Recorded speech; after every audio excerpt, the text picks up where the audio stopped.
पुरुषोत्तम मास आरंभ होने वाला है। आप सबने तैयारी आरंभ कर दी होगी। पुरुषोत्तम मास विशेष रूप से जप तप ध्यान तीर्थ में वास इसके लिए होता है। कहते हैं अधिक मास में किया गया हर एक कार्य अधिक हो जाता है। नरसिंह भगवान की उपासना का ये समय है।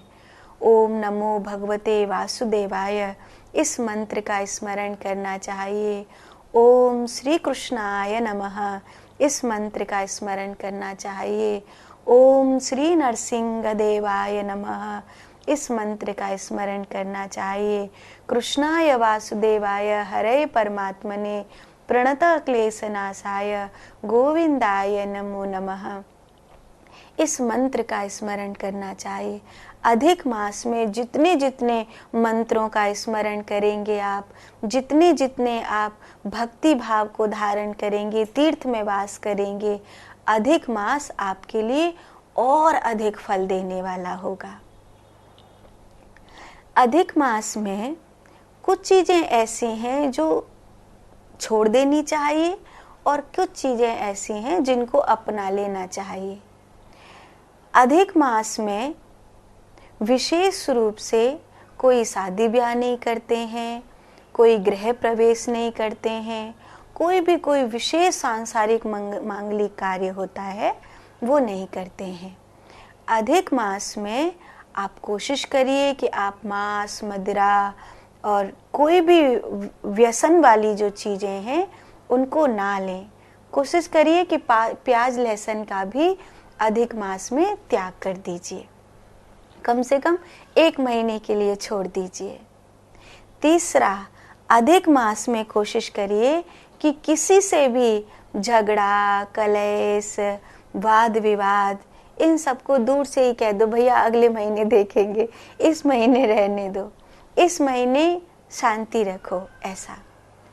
चौथा, प्रयास करिए कि इस महीने आप जितना हो सके आलस्य और निद्रा का त्याग करिए। जितना जितना आलस्य और निद्रा का त्याग करेंगे उतना उतना आपको अधिक समय मिलेगा इस अधिक मास में उपासना करने के लिए, भगवान विष्णु की नाम उपासना करने के लिए, तो वो त्याग करिए। और पांचवा, विशेष रूप से कोशिश करिए कि इस अधिक मास में घर का निवास ना होकर किसी तीर्थ का निवास हो। अगर घर में भी हैं तो रोज मंदिर जाना हो। ऐसा नहीं हो कि सामान्य जिंदगी चली जा रही है, ऐसा प्रयास करिए कि अधिक मास में मंदिर जाना या किसी आपके आसपास कोई पवित्र नदी हो तो वहाँ जाना प्रतिदिन का नियम हो। और अगर तीर्थ में जाने को मिले तब तो ये अवसर छोड़िएगा मत। अधिक मास में दिया जरूर रोज जलाना, तुलसी जी के नीचे या घर के द्वारे पर या अपने घर के मंदिर में एक घी का दिया प्रतिदिन जलाना। अधिक मास में एक नियम बना लेना, कोई भी शास्त्र ले लो, भागवत ले लो, शिव महापुराण ले लो या विष्णु पुराण ले लो, कोई भी एक ग्रंथ ले लो और अधिक मास के प्रथम दिन से आरंभ करना और इस ढंग से पाठ करना कि अधिक मास के अंत तक आप उस ग्रंथ का पाठ पूरा कर लेंगे। ये करके देखना। और अधिक मास में दान और सेवा का बहुत महत्व होता है। तो अधिक मास में हर रोज आपके हाथों से गौग्रास निकले, हर रोज भोजन की सेवा निकले, हर रोज आपके हाथ से जल की सेवा निकले, इसका ध्यान रखना। अधिक मास में विशेष रूप से किया गया ध्यान जप, भगवान विष्णु की उपासना, ये महत्वपूर्ण है।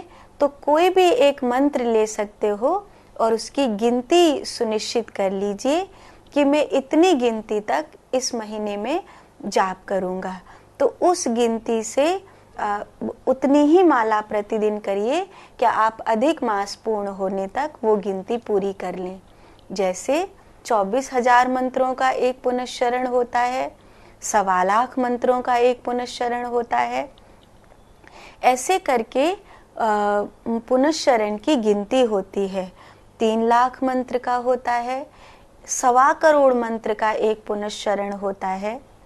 पुनश्चरण जो भी करते हैं अधिक मास में, जैसे आप कर रहे हैं, तो आप अपने ये जो सूर्य उंगली होती है, जिस उंगली से तिलक लगाया जाता है, ये सबसे छोटी उंगली के पास वाली उंगली अनामिका, इसमें या तो कुसा धारण कर लीजिए या तो कलावा धारण कर लीजिए, और जितने समय आप मंत्र जाप करेंगे उतने समय आपकी इस उंगली में कुशा जरूर होनी चाहिए। अगर ये पितरों के लिए है तो प्रथम उंगली में होना चाहिए, अगर ये भगवान के लिए है तो अनामिका में होना चाहिए। ऐसे तो कई लोग कहते हैं कि अगर किसी को कुशा या कलावा संभव नहीं हो तो 24 घंटे के लिए स्वर्ण की कोई अंगूठी आदि भी धारण कर सकते हैं, पर स्वर्ण की अंगूठी से अधिक उत्तम होता है कुशा का धारण करना। कुशा का धारण करके जब आप पुनश्चरण करते हैं तो वो बहुत महत्वपूर्ण होता है।